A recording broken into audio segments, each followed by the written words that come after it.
game itself in a moment, but we always talk about these return games, and I think people sometimes forget it's like a family reunion out there. Freeman spent 12 seasons with the Braves. What did you see in those moments pregame? Yeah, he was the face of the franchise for sure. Won an MVP while he was a Brave and, of course, a world championship. I think the good part about this reunion here is that any bad feelings they had, they kind of solved before this game, right? He and Alex Anthopoulos had a 3-hour FaceTime a few weeks ago, and that kind of gave Freddie Freeman closure. So, he was able to go up there and have a nice conversation with Alex Anthopoulos. He had a private meeting with Brian Sicker, the manager of the Braves, before the game. And I love the fact that the Braves and Dodgers agreed to give him the Silver Slugger Award before the game so that Freddie Freeman's wife, 3 kids were there, and Brian Sicker, the manager of the Braves, was able to give him that award. So no doubt it was a special, emotional night. And then Freddie Freeman's first at bat, second pitcher he sees from his ex-team, he hits a home run the other way. I know he said it wasn't poetic justice, but you and I both know, Jenny, it was poetic justice for him. I mean, you can't ask for anything more than that. And you just mentioned there, no poetic justice when it comes to the homer. The only storyline today was that he just wanted to see his friends again, which is just so sweet. So there was also a video tribute that was played for Kenley Jansen. The Dodgers celebrated former closer, now with the Braves. So Freeman, of course, gets that emotional run, but a huge bright spot for the Dodgers was that the bullpen had an epic performance last night. What'd you see? Yeah, and Jenny, I thought it was also classy that the Dodgers also gave a framed picture of Kenley Jansen's first save back in 2010 before the game, and he got a loud ovation from Dodger fans as well. But yes, life went on for the Dodgers after Kenley Jansen, right? They went out and traded for Craig Kimbrell, and he got the save last night, right? Third one of the year, dominated. But you looked at the whole bullpen last night. We talk about Gratterall and Hudson and Bigford, along with Kimbrell. 4 innings of 5-hit shutout ball. They struck out 5. They didn't walk anything. And that's what Alex Anthopoulos has been doing there. Like, he keeps changing the bullpen every year, brings in new arms. Corey Knebel left to the Phillies. I mean, he knows how to build bullpens as good as anyone. And one of the tricks that he does that has been so successful is he brings in pitchers with different arm angles, different strengths.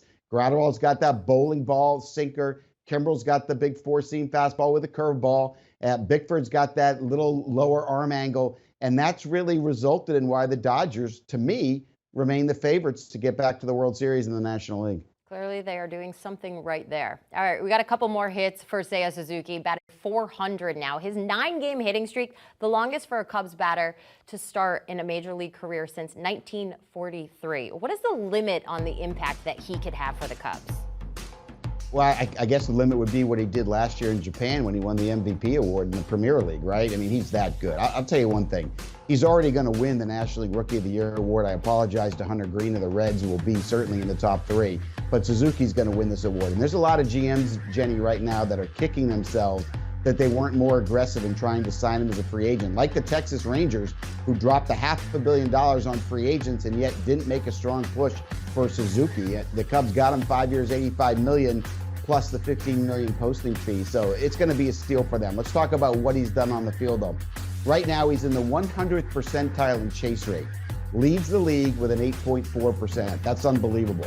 More importantly, his barrel percentage in the 99th percentile. So not only does he not chase, but he puts the barrel of the bat on the ball, hard, sweet spot contact. His exit velocity in the 88th percentile. Can he run? He's in the 95th percentile in sprint speed. Let's talk about what he does when the ball is in the strike zone. He's hitting 300 against breaking balls. He's hitting 538 against fastballs. He's playing good defense and showing a good arm. This has been a huge story to start the 2022 season because he's not only a Rookie of the Year front runner, he's also going to be in the MVP conversation from what I've seen so far. It's been great for the game. And the other part I love about him is he brings that high energy, high enthusiasm, smile to the ballpark every single day. Teammates already love him there. Nothing better than that. And Cubs manager David Ross, he said he knows his zone and he's staying committed to that. There's not a lot of even flinching going on borderline pitches. He's not going to chase. It's just fun to watch a player like that, so we'll definitely keep an eye on him. All right, we got to welcome back Christian Yelich here. His first home run since last September. He didn't hit one in the playoffs last year. He didn't hit one in spring training. The Brewers, they only have 6 homers as a team this year. Could this be maybe a jumping off point to get the Brew Crew going? I think it definitely is. And I think the big story with Christian Yelich that doesn't get talked about enough is the only reason the last 2 years he hasn't hit for power is because he's had a bad back. And he has spent a lot of time in the weight room working on strengthening all of his back muscles. And I talked to Craig Counsell a couple of weeks ago, and he said to me that he was hitting everything, hard, and that the power would eventually come.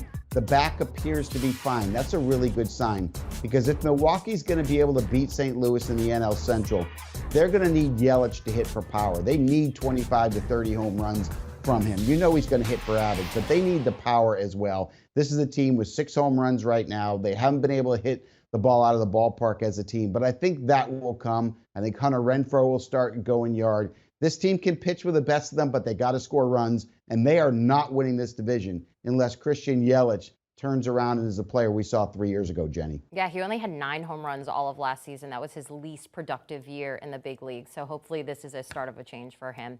All right, finally, I had to rewatch this clip. My Boston Red Sox trying to get things going on Patriots Day in Boston. Now, they did not come away with the win, but they ended up with this wild play at third base with Rafael Devers. All right, so you gotta wonder, we get out to the outfield here, and it's the throw to third. So Devers tags it, but he falls off the bag. What did you see in this? Because he was safe. He was safe. They never got him. He was. I don't know how, but watch his agility. Watch him switch hands. Now he's off the base. Now watch him get the other hand away from the glove and somehow goes on top there and is safe. Look, I love Rafael Devers. As you know, Jenny, he was my pick for MVP this year. He's off to a great start, by the way, hitting .368 with 2 home runs and an OPS plus of 189. But that's what makes him so special. Just moments like that, the agility, the athleticism to be able to pull that off, Jenny, pretty special. He's one of the best to watch, and you really have to watch that in slow-mo. Like, it was an incredible call because you assume that he got tagged at some point during that, and he's like, nope, got it right over the hand. Jim Bowden, thanks for joining us here on CBS Sports HQ. We always appreciate all of your insight. Do you want a sports network that delivers everything that matters about the game? The highlights, the picks, the instant analysis, no yelling, no fake debates, no politics. Hit the subscribe button and never miss a moment.